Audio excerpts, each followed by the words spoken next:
lembrando as irmãs, hoje é um dia, um culto bastante, um dia bastante alegria para a igreja, porque é o dia que nós participamos da ceia, é o dia que os filhos de Deus que estão em comunhão almejam e não vê o dia, a hora, para participar, porque isto fala de comunhão. E é uma alegria da igreja isso, irmãos. Louvado seja o nome do Senhor. Eu quero ler um versículo rapidamente para os irmãos, nosso horário já avançou bastante, que diz assim, no livro de Mateus, no capítulo 16, versículo 24, rapidamente, para uma rápida meditação, que diz assim: então Jesus disse aos seus discípulos, preste atenção, então Jesus disse aos seus discípulos, mas disse o quê? É interessante, irmãos, eu acho interessante esse texto, porque Jesus não disse isso para quem não servia a Ele, não disse isso para quem estava alienado a uma vida com Cristo, ou daquele que colocou a sua fé em Deus e passou a servir a Deus. E parece que me disse, se fosse hoje, Jesus, era a mesma coisa que ele estivesse dizendo assim, Mateus escrevendo essa citação de Jesus, ele poderia dizer assim: então disse aos cristãos, aos crentes,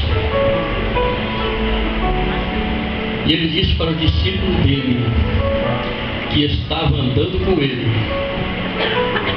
que andava com ele. Mas o que ele disse?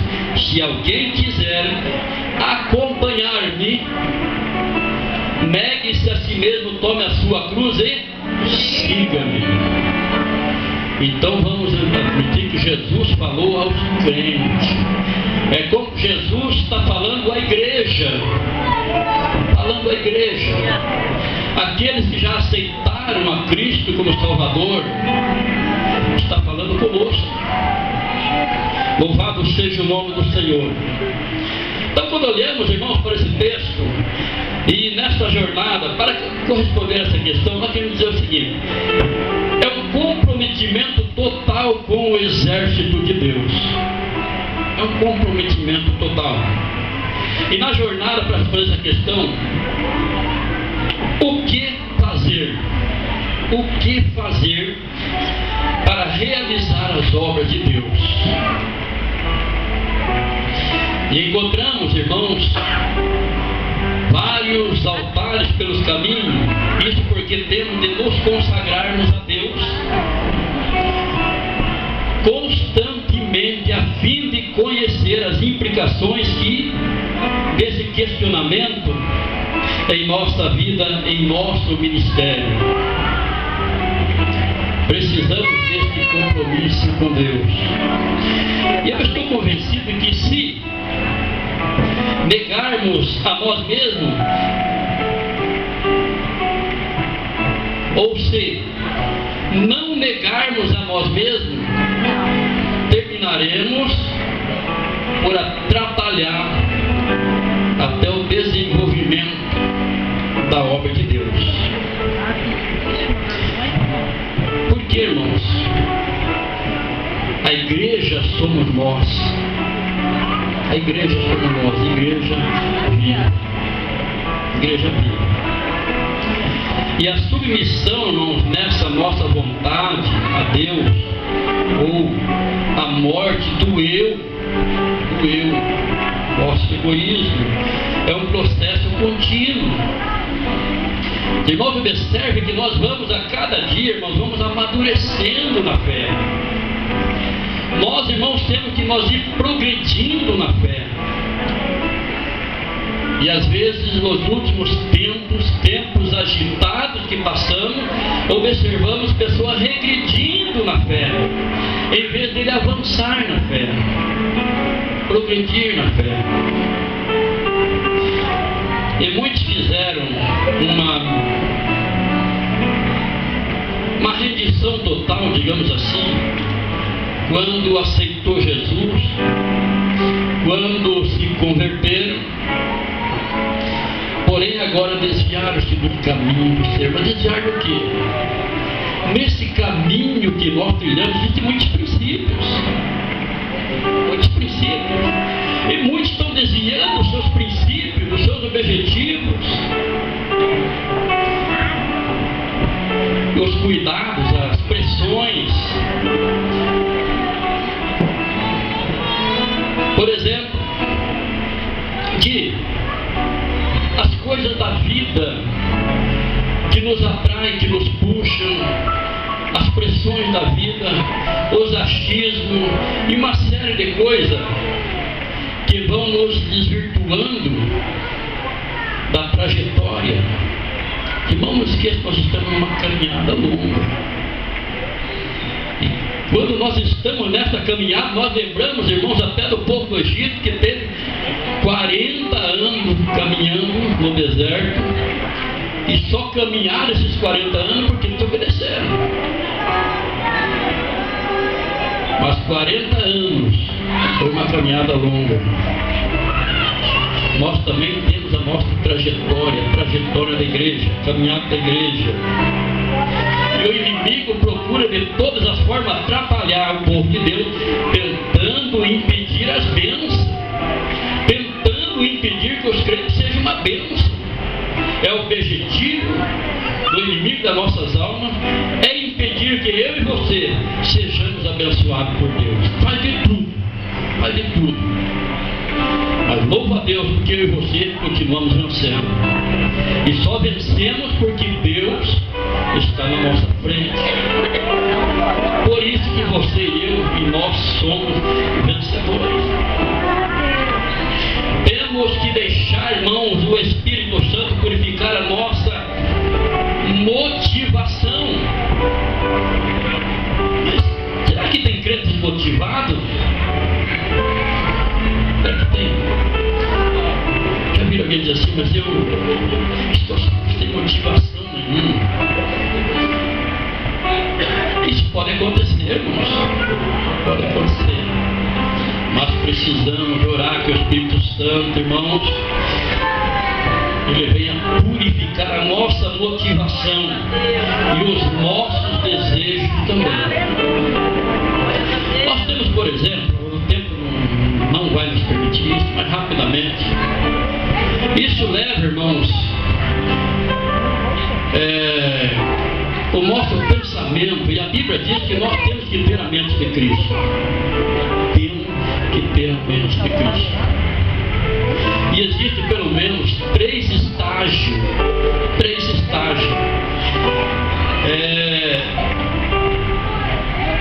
Nessa palavra que nós devemos cultivar a mente com Cristo, para que nós possamos estarmos, assumir essa responsabilidade, assumir isso diante de Deus. Devemos fixar, irmãos, a nossa mente nas coisas de cima. E nós temos, por exemplo, nesses três estágios, que é o inicial, e que também tem o crescimento, e terceiro, habilitado. E o princípio da vontade, nós encontramos, por exemplo, Colossenses capítulo 13, verso 2, que diz que nós devemos manter a nossa mente buscando as coisas de cima. Colossenses capítulo 3, já começamos do primeiro versículo, diz, portanto, se já ressuscitaste com Cristo, buscai as coisas que estão lá de cima, não as que estão da terra. Ali nós lemos e podemos entender a vontade, a nossa vontade. Devemos pensar nas coisas de cima. Eu posso dominar a minha vontade. A vontade tem domínio.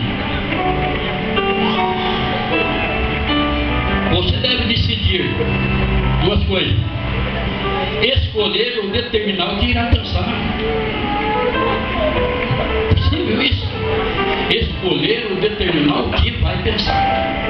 Porque nós temos domínio sobre o nosso pensamento. Assim é que começa a cultivar uma vida com a mente de Cristo. Por isso nós dissemos que isso é um processo, é progressivo. E quanto mais se passa o tempo, a tendência nossa é nós ir amadurecendo na fé. Amadurecendo na fé. E diz que nós vai indo até se tornar dia perfeito. Mas tem que sempre avançar. Sempre avançar. Ao contrário de vontade, não são o que? São os instintos, que é o contrário da vontade, são instintos. Reações involuntárias que nós tomamos sem pensar. A vontade não, nós temos domínio sobre ela. Mas reações, instintos, são coisas que você, quando vê, já fez. Quando vê, já fez. Então, irmãos, quando eu estou falando isso, eu estou falando começando por mim. Por mim. Todos nós estamos englobados nisso. Eu vou contar uma coisa para vocês, mas não vão rir, viu? Eu acho que já contei. Essa história da vontade, do instinto e da reação que você não domina, mas já faz tempo, viu? Faz tempo. Eu estava no centro e estava chovendo e eu peguei um guarda-chuvão daquele tamanho de família. E olha, irmãos, o que eu estava pensando naquele exato momento. Eu comecei a observar a multidão, a agitação, um vai para lá, outro vem para cá, corre para lá, corre para cá. E eu pensando, meu Deus, na vinda de Jesus, o que será desse povo? Vai ser carro desgovernado, tanto acidente, o povo vai se atropelar todo. E eu pensando exatamente na volta de Cristo. E eu não vi, parou de chover e eu continuei com o guarda-chuvão. Tão elevado que estava. E não é que vem um camarada e me diz: "Ei, tio, já parou a chuva." Ó, a reação e o instinto. Eu não tinha vontade de fazer aquilo. Fiz porque foi uma reação imediata do instinto. É uma coisa difícil. Por isso que eu estou dizendo para os irmãos que a vontade nós dominamos ela. Quando o camarada me falou aquilo, eu parei, virei no seco assim, para ele: "Vai para bem longe." O cara estanhou o olho. Mas eu estava tão distraído. E eu falei: "Poxa, tio." E eu fiquei tão envergonhado, irmãos, tão envergonhado. Eu baixei a cabeça, comecei a pensar: meu Deus, o que eu fui fazer? Imagina esse camarada vai na igreja. Eu fiquei com tanta vergonha, mas tanta vergonha de mim mesmo. Quando eu dei para si, que eu tenho essa comigo, irmão. Para mim pedir perdão, desculpa, é coisa mais fácil. É coisa mais fácil. Quando eu dei para si, procurar o camarada, pedir perdão para ele, pedir desculpa, eu já sumiu no meio do povo demais. Para vocês verem que a diferença entre vontade, instinto e reação. Então a vontade, uma vez que nós somos crentes, somos tementes a Deus, e nós podemos dominar a nossa vontade. Vocês não estão entendendo isso. Não sei se eu estou conseguindo fazer com os irmãos inteiros que eu quero passar para a igreja.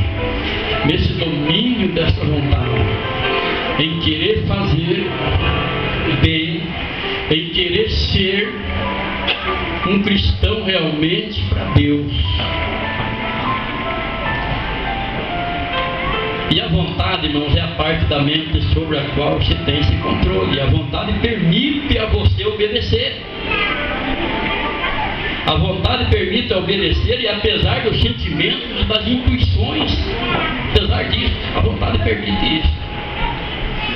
E nem sempre você pode dominar suas emoções, porém, tem domínio sobre a tua vontade. Fixemos isso. E o que você deve fazer? O que nós devemos fazer? É levar cativo todo pensamento à obediência a Cristo. Levar cativo toda obediência a Cristo. Entregar-se à vontade de Deus é o primeiro passo na direção para apropriar-se da mente de Cristo. A Bíblia diz que nós devemos ter a mente de Cristo. Precisamos nos apropriar disso. Somente a vontade pode escolher além do sentimento, e isso chama-se desenvolvimento da nossa mente, da nossa vontade. Procurar separar a vontade, não confundir ela com sentimentos, com instinto, com emoções, não, nada disso. A vontade, nós temos domínio sobre ela. Eu posso ter vontade de fazer alguma coisa, mas eu não faço, eu tenho domínio sobre ela. Não, eu não vou fazer, porque se eu fizer, eu vou entristecer o meu Deus, eu vou entristecer o Espírito Santo, então eu não faço. É domínio, é ter domínio sobre ela. E segundo, crescimento. A segunda ação é renovar. Você não lembra que em Romanos 12:2 diz que devemos transformar a nossa mente, ou seja, renovar a nossa mente. Quem que lembra de cor esse versículo? Eu me lembro que vou achar aqui para decorar. Romanos 12:2.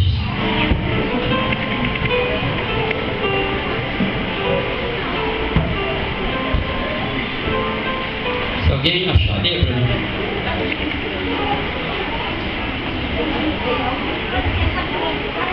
Não vos conformeis com este mundo, conformai com a renovação do vosso entendimento. Veja bem, não, a minha tradução é um pouquinho diferente.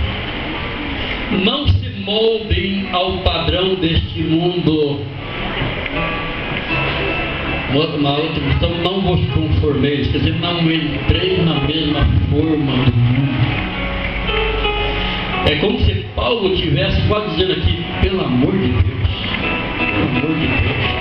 ele diz, portanto, irmãos, rogo-vos pelas misericórdias de Deus que se ofereçam em sacrifício vivo, santo e agradável a Deus, que é o culto racional de vocês.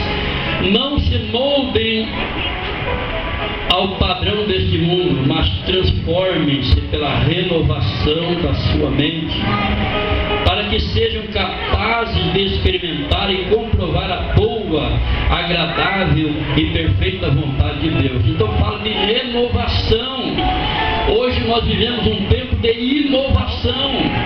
Inovação nós não precisamos, nós precisamos de renovação. Precisamos nos renovar cada dia. Renovação é preciso.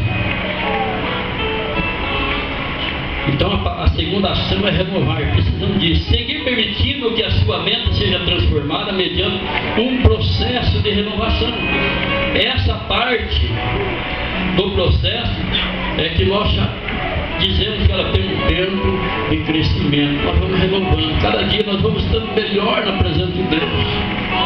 Se hoje eu fiz alguma coisa que não acho que isso aqui, acho que Deus não se agradou, o Espírito Santo não se agrada disso, não vou fazer mais, eu vou deixar isso aqui não é bom para mim, isso aqui é prejudicial, isso aqui é nocivo.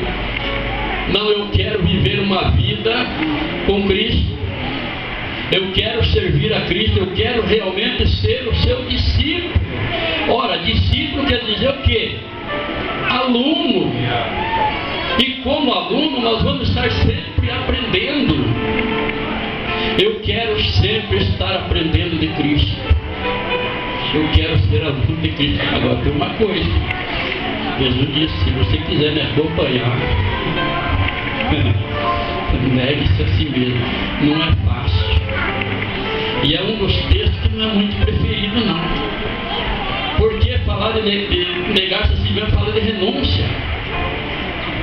E a coisa mais difícil é quando você fala em renúncia. Ninguém quer renunciar àquilo que ele gosta, àquilo que é prejudicial, àquilo que é nocivo, aquilo que lhe traz embaraço. Mas eu gosto. Não tem que gostar. A verdade é uma só. Quando nós entregamos a vida a Cristo, eu estou dizendo para Cristo: a minha vida é tua. Eu sou teu. Agora, se eu estou dizendo a minha vida é sua, eu sou teu, eu estou dizendo: eu já não mando mais em mim. Paulo dizia isso. Agora não vivo mais eu, mas Cristo vive em mim. Cristo vive em mim. E se eu digo que eu entreguei minha vida a Ele, a minha vida pertence a Ele, já não compete a mim fazer a minha vontade, apesar dos meus sentimentos, apesar dos meus desejos. Eu não posso fazer o que eu quero, porque a minha vida pertence a Cristo.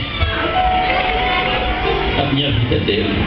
Por isso que a Bíblia diz que nós devemos ter a mente de Cristo. E precisamos renovar essa mente. Está renovando ela. Isso fala, irmão, de entendimento. Entendimento. Aí eu dizia: mas será, meu Deus, mas eu não posso fazer isso, mas eu gosto tanto. Eu digo: será que eu não mereço? Mas merecer ninguém merece. É a primeira coisa. Merecer ninguém. Nós não merecemos nada. Se não fosse o grande amor de Deus, irmãos, que seria de nós? Mas será que eu não posso fazer o que eu quero? Não. Se a tua vida está escondida em Cristo, conforme Colossenses capítulo 3, você não pode fazer o que você quer. Eu não posso fazer o que eu quero. Primeiro eu tenho que consultar o meu Senhor, consultar Ele. Aí já não cabe ali dizer: mas será que eu não tenho direito de fazer o que eu quero? Se eu me expressar dessa forma, eu estou me expressando em forma de uma rebelião contra Deus. Eu estou dizendo: não quero fazer o que eu quero. Não, se você me pertence, você tem que fazer o que eu quero. Por isso que ele disse aos seus discípulos: quem quiser me acompanhar, negue-se a si mesmo. Agora o que nós vamos negar? Uma série de coisas, irmãos, que é tão bom que aos nossos olhos e que para nós é bom, e não vemos nem maldade. Não vemos nem maldade. Aí que vem aquela coisa: mas o que tem isso? Não tem nada a ver. O que tem isso? Foi lá, tempo do passado, hoje não, irmãos. A igreja está entrando por um terreno, um campo minado. Campo minado. E se nós, irmãos, não tomarmos cuidado com a nossa vida espiritual, nós se envolvemos sem perceber. Sem perceber. Quando nós vemos, estamos envolvidos. Por isso Jesus recomendou muita vigilância. Vigilância. Vigilância. Tomarmos cuidado, irmão, com as coisas que parecem ser boas. A Bíblia diz que há caminhos que para o homem parece que é bom, mas o seu final é caminho de morte. Pode não ser morte física, mas morte espiritual. Quantos estão crescendo espiritualmente, irmãos? Tomando alguns caminhos, achando que esse caminho é bom, achando que isso não tem problema, não tem importância. Irmãos, nós somos filhos de Deus, nós ganhamos esse direito. Ganhamos, mas como que nós ganhamos esse direito? Que Cristo conquistou na cruz do Calvário. Conquistou o direito de nós sermos filhos, chamados de filhos. Filhos de Deus por adoção. Nós encontramos Romanos 11:17, que diz que nós fomos enxertados, irmão, na boa oliveira. Por quê?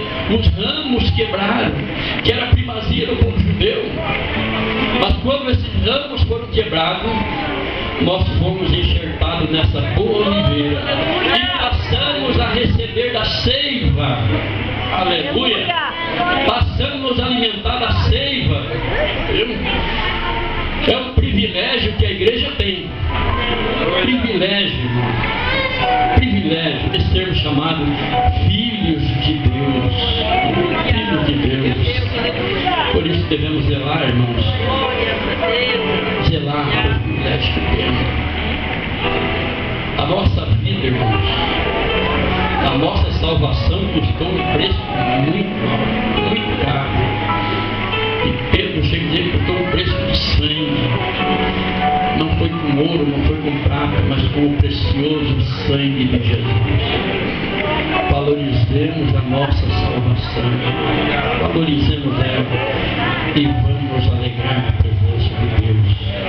Por quê? Porque somos filhos de Deus. Aleluia. Isso é um privilégio da igreja. Privilégio que muitos até lutam para ter cuidado, não conseguem, não tem força, mas eu e você estamos aqui nesta noite para participarmos do corpo e do sangue de Jesus. Mas o nosso horário se avança muito. Eu não quero passar do horário. Eu quero que a igreja se colocar em pé. Vamos ler o texto da ceia.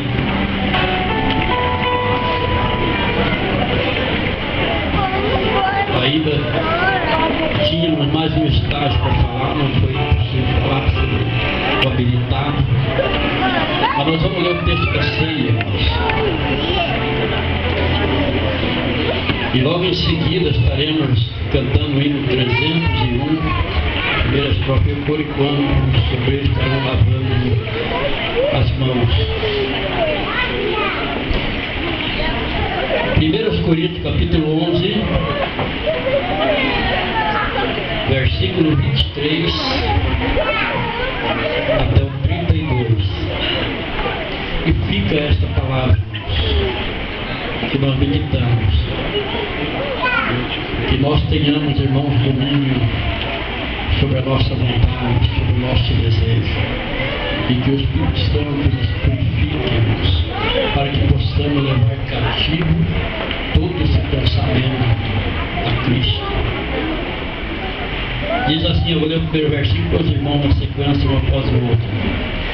Depois, se alguém quiser receber oração, pode vir à frente, nós vamos estar orando antes de participar da ceia.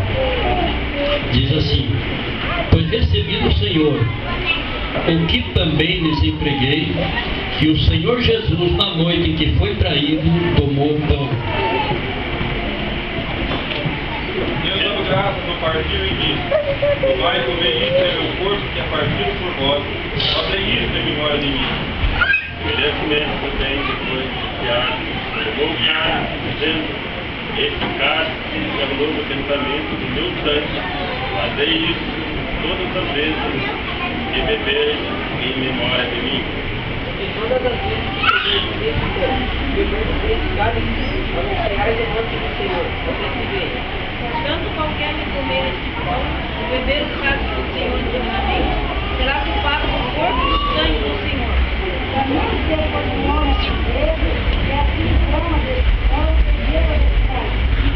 E o que come e bebe indignamente, come e bebe para a sua própria condenação, seguindo o corpo do Senhor. Por causa disso, há entre vós muitos fracos e doentes e muitos dormem, porque se nós nos julgássemos a nós mesmos, não seríamos julgados. Mas quando somos julgados, somos disciplinados pelo Senhor, para não sermos condenados pelo mundo. Amém. Vejam bem, irmãos, versículo 31 diz: mas se nós tivéssemos, na minha tradução aqui, o cuidado de examinarmos a nós mesmos, não receberíamos juízo. A ceia, irmãos, são para aqueles que são batizados nas águas terceiro, as águas batismais, e que estão em plena comunhão com o Senhor. Se alguém quer saber oração, deve estarmos orando e já estaremos ministrando a ceia do Senhor. Sabe por que eu ofereço a oportunidade de oração, irmãos? Porque muitos Às vezes ele lembra que ele se entristeceu nesses últimos 30 dias. Às vezes ele lembra que ele passou por uma tribulação, por um problema. E aí quando chega o dia da ceia, ele diz assim: não posso participar da ceia. Eu continuo dizendo aos irmãos o seguinte: enquanto nós estivermos aqui na terra, servindo ao Senhor, é com dificuldade, passaremos lutas, passaremos tristeza, mas nenhuma dessas vai nos afastar do Senhor e vai fazer com que eu perca a minha comunhão. Por isso que eu ofereço a oportunidade, porque às vezes a pessoa tem pouca coisa, volta e não participa da ceia. Nós queremos que você participe. Nós vamos orar e Deus vai tirar toda essa angústia, essa tristeza, e vai renovar, vai dar alegria, novas perspectivas. E só aquele que perscruta, aquele que consegue olhar dentro de nós, só ele pode conhecer o que você está sentindo, o que eu estou sentindo. Mas ele te dará alegria também. Senhor nosso Deus e nosso Pai, nós oramos, Senhor, agora. Meu Deus, pelos teus filhos, Senhor, que estão aqui à frente, Pai. Meu Deus, que nada, Senhor, venha fazer, venha tirar alegria, meu Deus, desta comunhão, Senhor. Mas que todos possam participar com alegria, Senhor, sabendo que o Senhor Jesus é o nosso advogado. Tira, Senhor, toda tristeza, tira, Senhor, toda dúvida, Pai. Enche, Senhor, este coração de alegria, Pai. Meu Deus, para que possamos glorificar o teu nome, Senhor. Meu Deus, e manifestar o nosso contentamento, ó Deus, por aqui estarmos na tua casa e participarmos agora da ceia do Senhor. É no nome de Jesus que eu oro. Amém. Louvado seja o nome do Senhor. Ainda em pé, vamos orar pelo pão, enquanto não estão em pé, aproveitando.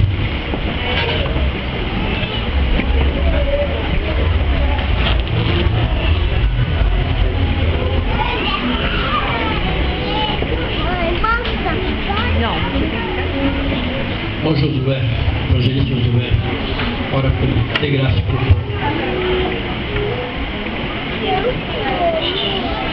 Meus amados irmãos, vamos então orar por esse pão. Foi feito por uma mão abençoada, né? Esse pão hoje, após esta oração, ele passa a ser um símbolo do corpo de Jesus. Foi rasgado ali naquela cruz, né? Então nós vamos estar orando e após esta oração estaremos partindo da mesma forma que o corpo de Jesus, irmãos, foi dilacerado naquela cruz ali pelos malfeitores.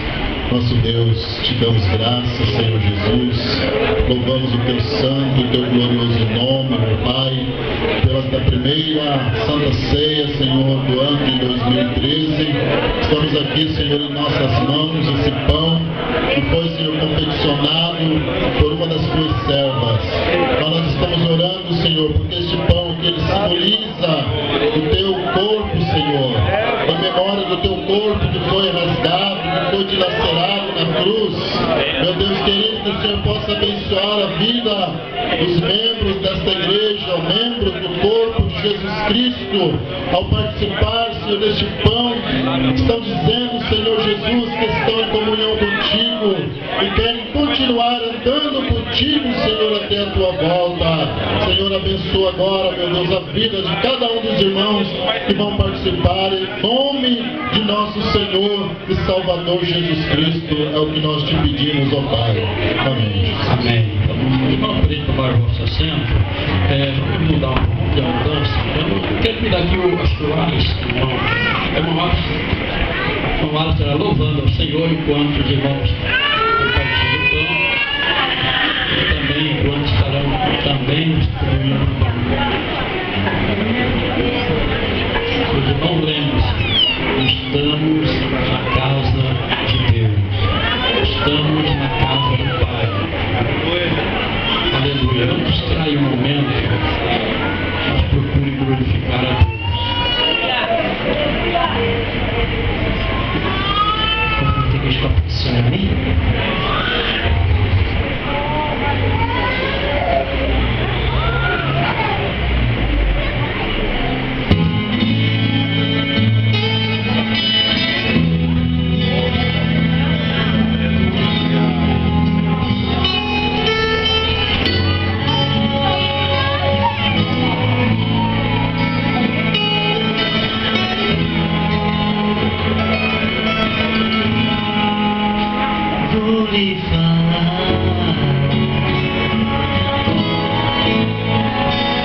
é o Senhor nosso Deus.